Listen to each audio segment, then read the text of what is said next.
So, chapter 81 of Kengan Mega was absolute hype, and somehow I seem to be more hyped with the, introduction of the new fighters who are going to be fighting next than what I am during the fights. I don't know about that. Let me know down in the comments your thoughts on that, but these chapters always tend to be hype when the two new fighters go into the ring. And apart from that, we got some worm reveals, and of course, our boy Gairouki is going to be fighting. Before I get into the review, I'll go over my, quick little predictions now. I think Gairouki will end up losing this fight, and this is how I think he's going to lose. He's going to lose by killing his opponent. It is mentioned in the chapter that he won't kill, but I do think he may go, a little bit crazy, end up killing his opponent, or just straight as lose to being weaker than his opponent. That's how I think Gairouki is going to lose, and no matter what, I think he's going to take the L in this fight. But yep, now on to the review. My goal for 2020 was to reach 10,000 subscribers here on YouTube, so be a mad lad and subscribe alongside these other cool things. Now, enjoy the video. The title of chapter 81 is The Hawk of Ordos, and I believe Ordos means palaces when it's translated from Mongolian, with the fighter from Purgatory being Mongolian, that being his nickname. The Hawk of Ordos. Chapter starts off with, seeing Yumi's destroyed face after getting absolutely destroyed by Misa. We got him, screaming and shouting, and you got all like the doctors and medics around trying to hold him down to, calm him down. But,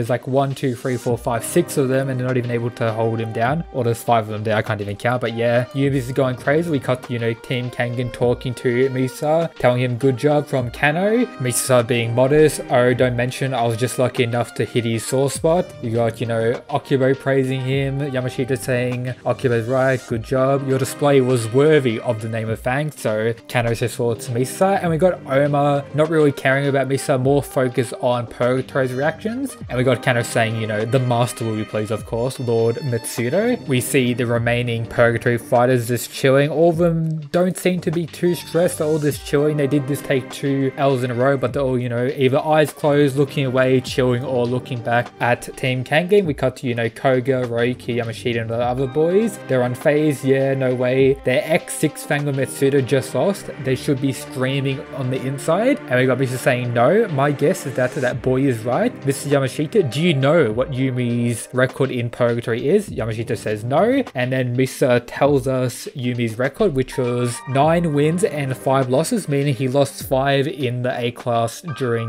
his time in Purgatory, meaning that maybe 5 people are stronger than Yumi that's remaining on Team Purgatory, or it's one of the fighters that had already fought before Yumi. But then Hayami, big brain energy, comes in saying he may have been unfamiliar with the rules, similar to how Gaolang was, and would have lost via that, but we don't know. And got some cool remarks from Kuro Ryan as always, him laughing. I love it. That makes him all more worth killing. Absolute savage beast. We cut to the Purgatory referee, who's pretty much just amping up the special match that is held, and that Purgatory run more special matches in the future. I don't think that's including this tournament. Just later on, once they supposedly win this tournament, whatever happens, we get to see the some of the Purgatory members talking to each other. I like the way this is going. It's getting me pumped up. We got Nicholas saying Yumi lost. It's a shame. He was a good guy. Then you got Faye Wang Fang saying, was he really a good guy?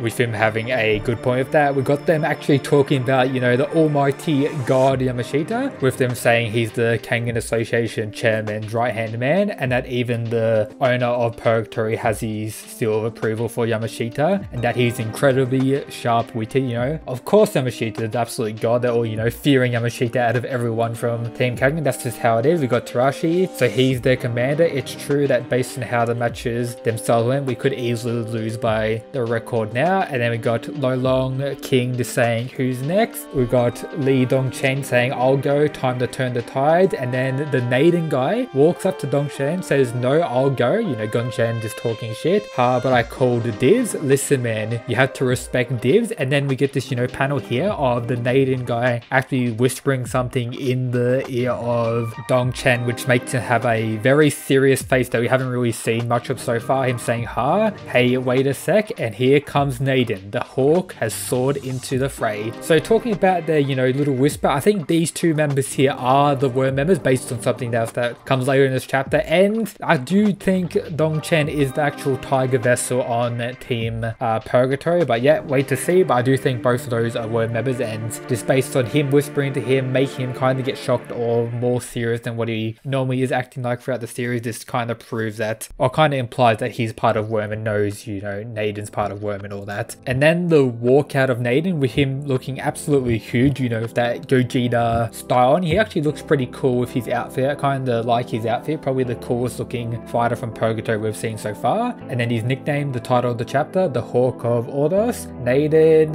Monkhabat, whatever that is. Looks like he's our next opponent. He's Asian or something. Is that an ethnic garb he's wearing? We got Oma saying he looks pretty strong, and Hayami coming in with that big brain energy saying that's a Mongolian wrestling uniform. Mongolian wrestling? I thought that Mongolian wrestling uniforms looked a little bit different. This is Yamashita replying. You're thinking of the uniform of the school that's most famous in Japan, but that uniform belongs to the main school in the Inner Mongolia Autonomous region. So this is pretty much a high class Mongolian outfit of, you know, the lead school. So pretty cool. So maybe the top Mongolian fighter from that school or from that region. And as you know, what comes next? We've got various fighters saying they'll go fight him, such as the novel dude, Okubo saying why they're, you know, good enough to fight him. We got Hayami saying I could go out if you'd like. We got Rain, you know, talking shit the fuck down. Richie boy, haha, you're mean. Love the conversation between them. And then, you know, the Naden guy looks over to either looking at Oma or Gairaiki. We're not 100% sure, but it's definitely out of those two that the Naden guy is looking at. And he raises his fist where it shows a worm tattoo on the bottom of his forearm, with him saying the following: is this good enough for an introduction? Come on out. We got Koga absolutely freaking out. He's with that long haired creep. We got Yamashita screaming out to the worm. Oma super serious, so they've infiltrated Purgatory after all. And then out of nowhere, Gairoki just walks out. We get his nickname, the Dragonkin. Gairoki has gone out to fight this guy. We got Koga, you know, worried for Roki as he should be. It's okay, Koga. I've given a lot of thought to what you said. I won't kill him. I just have some questions for him. With Ryuki looking super serious, looking him dead in the eye. And then the final panel of the chapter: no, go ahead, kill me. You're just like me. And that's what Naden finishes the chapter off. So what does he mean by saying you're just like me? And my personal theory on this, based on the other stuff we've seen throughout the chapters, is that there's more than one worm member on Purgatory. I don't believe Naden is the Tiger Vessel. I think he's just another strong worm member that has been part of Purgatory, and that